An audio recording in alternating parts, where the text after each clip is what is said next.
द्वितीय वर्ष कला यमायल हिंदी मीडिया और साहित्य इस तासिका में मैं डॉक्टर संजय रणखांबे आप सभी का स्वागत करता हूं। आज हम डॉक्टर श्रीराम परिहार जी द्वारा लिखित गीत तम छटेगा इस गीत पर चर्चा करेंगे। इस गीत को भी हम दो हिस्सों में देखेंगे। सबसे पहले हम इस गीत का वाचन करेंगे और फिर इस गीत का अर्थ देखेंगे, इस गीत की व्याख्या करेंगे। तो चलिए देखते हैं डॉक्टर श्रीराम परिहार जी द्वारा लिखित गीत तम छटेगा। माना की रोशनी है मेरे पास, माना की रोशनी है मेरे पास, दूर तलक नहीं जाएगी। माना की रोशनी है मेरे पास, दूर तलक नहीं जाएगी, पर मेरे पैरों की जमीन दिखती है साफ, यही मुझे मंजिल तक ले जाएगी। बूंद ने कब किया दावा कि वह समंदर की बेटी है, बूंद ने कब किया दावा कि वह समंदर की बेटी है, बावजूद इसके वह अपने में समंदर छिपाए धूल में लेटी है। माना कि अकेले बादल से सावन की लहक लरज नहीं आएगी, माना कि अकेले बादल से सावन की लहक लरज नहीं आएगी, पर जितनी जगह बरस कर वह खेत रहेगा, यही ढुरन दानों में चिलक बन जाएगी। राह में अकेले हो या दुकेले क्या फर्क पड़ता है, राह में अकेले हो या दुकेले क्या फर्क पड़ता है। दरअसल आदमी बाहर से कम, उसे बाहर पड़ना है, बाहर से कम भीतर के डर से अधिक डरता है। माना कि समूह नहीं है मेरे पास भीड़ नहीं दिख पाएगी, माना कि समूह नहीं है मेरे पास भीड़ नहीं दिख पाएगी, पर समूह मन के साथ रास्ता कटेगा, तम छटेगा, फिर सुबह हो आएगी। तो ये डॉक्टर श्रीराम परिहार जी का गीत है तम छटेगा। तो अब हम इस गीत के अर्थ को छंद दर छंद देखने का प्रयास करते हैं। डॉक्टर श्रीराम परिहार जी का यह गीत मन में आशावादी भावना का संचार कराता है, मन में आशावादी भावना जगाने का प्रयास करता है। कई बार मनुष्य जो है अपने अभावों के कारण, दुख के कारण निराश हो जाता है, तो उसकी निराशा से भरी हुई ये मानसिकता जो है उसे दूर करने का प्रयास यह गीत करता है। कई बार मनुष्य के मन में अहंकार बढ़ जाता है, तो उस अहंकार को भी मिटाने का प्रयास इस गीत ने किया हुआ दिखाई देता है। मनुष्य को उम्मीद कभी नहीं छोड़नी चाहिए, जो भी उसके पास जितना है, जो भी है उससे जो है उसने एक समाधान जो है लेना चाहिए।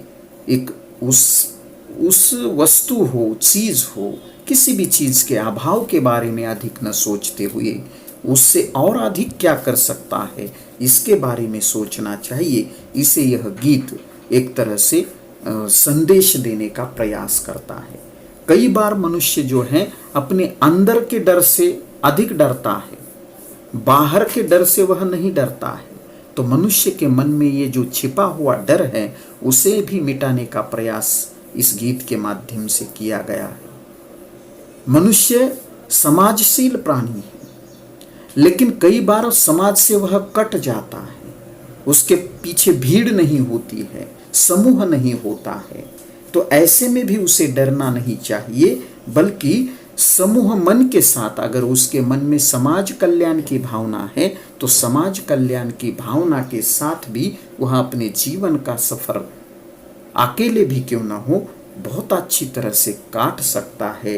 और निश्चित रूप से उसके मन में अगर समूह के हित की भावना है, समाज के हित की भावना है, तो उसके सामने आने वाली हर बाधा, हर संकट या तम जिसे कहते हैं अंधकार, वह मिट सकता है और एक नई सुबह जो है हो सकती है। इस तरह का संदेश भी यह गीत देता है। तो ये गीत की मूल संवेदना है जिस पर यह गीत लिखा है। अब हम इस गीत के अर्थ को समझने का प्रयास करते हैं। डॉक्टर श्रीराम परिहार जी लिखते हैं, माना की रोशनी है मेरे पास, दूर तलक नहीं जाएगी, पर मेरे पैरों की जमीन दिखती है साफ, यही मुझे मंजिल तक ले जाएगी। और उनका कहना है कि कई बार जो है अपने पास चीजों का अभाव होता है, केवल स्वयं तक ही सीमित वह चीजें होती हैं, और ऐसे में जो है मान लो वह सफर के लिए निकला है और सफर के लिए अंधकार में सफर के लिए निकला है और उसके पास अगर दूर तक जाने वाली रोशनी नहीं है तो क्या सफर उसका बीच में ही जो है रुक जाएगा? तो गीतकार कहते हैं कि भले ही उसके पास दूर तक जाने वाली रोशनी ना हो, लेकिन उसके पास इतनी रोशनी है कि वह अपने पैरों के पास वह साफ साफ देख सकता है और उसे यकीन है कि यही रोशनी उसे उसके मंजिल तक ले जाएगी, और इसी आशा के साथ उसने अपना सफ़र जारी रखना चाहिए। इस तरह का संदेश यहाँ पर उन्होंने डॉक्टर श्री राम परिहार जी ने दिया है। जितना है जो है अपने पास, उससे और क्या कर सकते हैं यह सोचना चाहिए। अगर हम मान लो, आपको ये उदाहरण पता होगा कि जब पहले बिजली की व्यवस्था नहीं थी, लालटेन लेकर जो है जंगल का रास्ता तक लोग काटते थे, और लालटेन जो है दूर तक जो है अंधकार को नहीं मिटा सकता था, वो केवल अपने पैरों के पास की जगह को रोशनी से भर देता था, और उसी के सहारे लोग रात भर अपनी यात्रा किया करते थे। ये प्रतीकात्मक है। भले ही हमारे पास जो है कोई बहुत बड़ी आशा की भावना ना हो या बहुत बड़ी कुछ हम समाज के लिए भले ही ना करते हों, लेकिन छोटा सा काम भी अगर वो समाज के हित का है तो भी हम कर सकते हैं, और अपनी ज़िंदगी में जो भी हमारी मंजिल हमने तय की है, जो भी हमने लक्ष्य निर्धारित किया है, उस लक्ष्य तक पहुंच सकते हैं। केवल हमें निरंतर रूप से चलना चाहिए, काम करना चाहिए। यह एक शर्त इसके लिए डॉक्टर श्री राम परिहार जी ने रखी है। आगे वह कहते हैं, बूंद ने कब किया दावा कि वह समंदर की बेटी है, बावजूद इसके वह अपने में समंदर छिपाए धूल में लेटी है।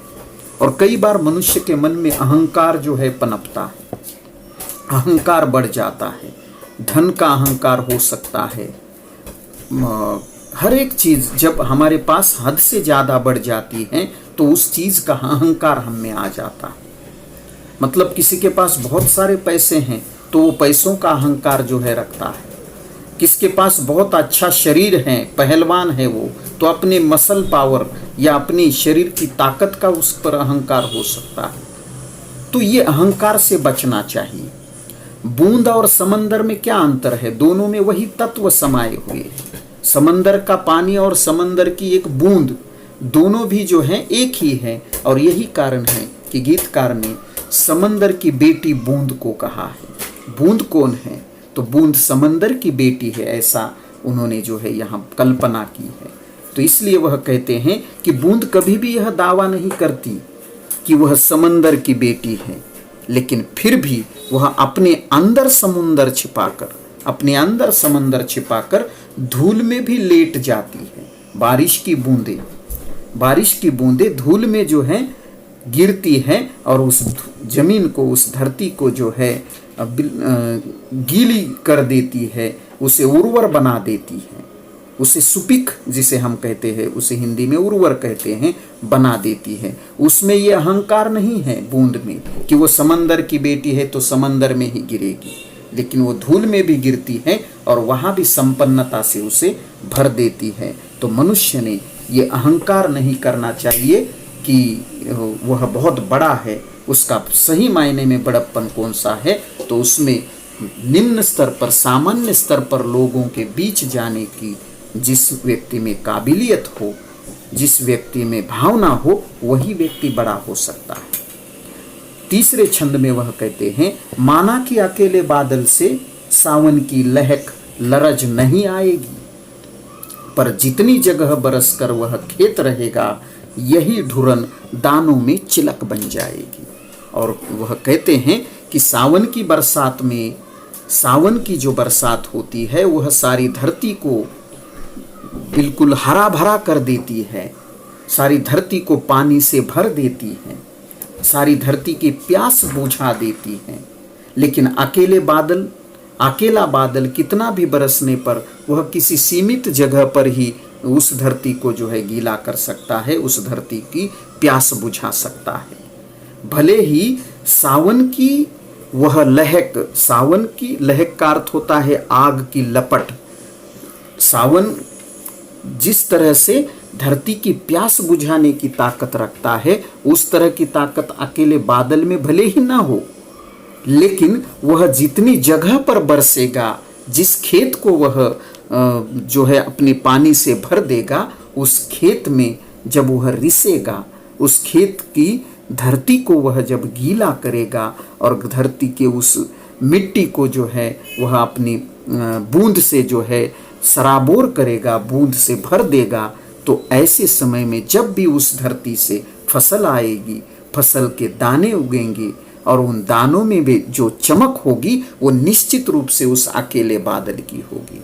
मतलब हमने अकेले ने कुछ करना चाहिए, मेरे पास कोई लोग नहीं है, मेरे पास समूह नहीं है, लेकिन अगर हमारा काम समाज के हित का है, लेकिन हम छोटा सा काम कर रहे हैं, लेकिन समाज के हित का है, तो निश्चित रूप से उसका असर होता है। जैसे कि अकेले बादल की उस बूंद का असर धरती पर और धरती का असर उन दानों पर हमें दिखाई देगा, उसी तरह मनुष्य ने भी छोटा सा काम भी क्यों ना हो, अगर वो समाज हित का है तो निरंतर करना चाहिए, उसका असर निश्चित रूप से होता है। इस तरह की बात इस तीसरे छंद में डॉक्टर श्री राम परिहार जी ने की है। आगे वह कहते हैं कि राह में अकेले हो या दुकेले क्या फर्क पड़ता है, दरअसल आदमी बाहर से कम भीतर के डर से अधिक डरता है। और मनुष्य जो है हर बार कहीं ना कहीं कुछ कारणों से जो है डरता है। कई सारे लोग रात के अंधेरे में अकेले जाने से डरते हैं, या कई बार लोगों को जो है दिन में भी किसी के साथ की आवश्यकता होती है। तो राह में, जिंदगी के सफर में, जिंदगी की इस राह में कोई अकेला है या दुकेला, दुकेला मतलब दो या दो से अधिक लोग, कोई साथ साथ चल रहे हो या कोई अकेला चल रहा है, इससे कोई फर्क नहीं पड़ता। मनुष्य अकेलेपन से नहीं डरता है, मनुष्य के मन में या बाहर से नहीं डरता है, मनुष्य के मन में जो है कई सारे डर बैठे हुए हैं, और ये भीतर के डर से ही मनुष्य अधिक डरता है। रास्ते से अकेला चल रहा है और उसे अगर उसके मन में अगर ये भावना है कि मुझे अगर कुछ हो गया तो मुझे कौन उठा कर ले जाएगा, ये डर उसके अंदर ही छिपा हुआ है, बाहर से उसे कोई करने वाला नहीं। भूतों का डर मनुष्य के मन में बसा हुआ है, भूत कहीं बाहर नहीं होते हैं, मनुष्य के मन के भीतर ही बसे हुए होते हैं। और जब वह अकेले होते हैं, किसी सुनसान जगह पर होते हैं, तब उन्हें जो है भूतों का डर लगता है। तो इसलिए वह कहते हैं कि मन के भीतर के इस डर को मनुष्य ने निकालना चाहिए। डर कहीं मनुष्य के बाहर नहीं है, बल्कि मनुष्य के अंदर छिपा हुआ है। इस तरह का एक संदेश भी डॉक्टर श्री राम परिहार जी ने दिया है। और अंतिम बात उन्होंने कही है, माना कि समूह मन है मेरे पास, माना कि समूह नहीं है मेरे पास, भीड़ नहीं दिख पाएगी, पर समूह मन के साथ रास्ता कटेगा, तम छटेगा, फिर सुबह होगी। और कई बार जो है ऐसे भी स्थितियां आती हैं कि कोई साथ में नहीं रहता है, भले ही हमारे पीछे कोई समूह नहीं है जो हमारा अनुकरण करे, भले ही हमारे पीछे भीड़ नहीं है, जैसे राजनेताओं के पीछे भीड़ होती है, राजनेताओं के पीछे समूह होते हैं, लेकिन हमारे पास साथ भले ही कोई समूह नहीं है, कोई भीड़ नहीं है, लेकिन हम समूह मन के साथ हैं। समाज के कल्याण की भावना, समूह के कल्याण की भावना जिस व्यक्ति के मन में होती है, उसके जीवन का सफर बहुत अच्छी तरह से कटता है, उसका जीवन का रास्ता बहुत अच्छी तरह से कटता है। और जिस व्यक्ति के मन में यह समूह मन की भावना होती है, उसके जीवन का तम भी छट जाता है, उसके जीवन का अंधकार भी मिट जाता है, बाधाएं समाप्त होती हैं, संकट भी दूर हट जाते हैं, और फिर एक नई सुबह हो जाती है, एक सुनहरी सुबह हो जाती है। मनुष्य के मन में समाज के हित की, समाज के कल्याण की अगर भावना है तो भले ही उसके पीछे कोई भीड़ न हो, भले ही समूह न हो, लेकिन उसके जीवन का सफर निश्चित रूप से सुनहरा हो जाता है, सारी बाधाएं अपने आप मिट जाती हैं। तो इस तरह से डॉक्टर श्री राम परिहार जी का यह गीत तम छटेगा मनुष्य के मन में आशावादी भावना का संचार कराता है, मनुष्य के मन में आशावादी भावना भर देता है और एक निरंतर रूप से मनुष्य ने जो है अपने मन के भीतर जो छिपा हुआ डर है उसे निकाल फेंकने की बात भी करता है। तो तम छटेगा इस गीत के संदर्भ में इतना ही। फिर से हम एक नए गीत के साथ उपस्थित होते हैं, तब तक के लिए बहुत बहुत धन्यवाद।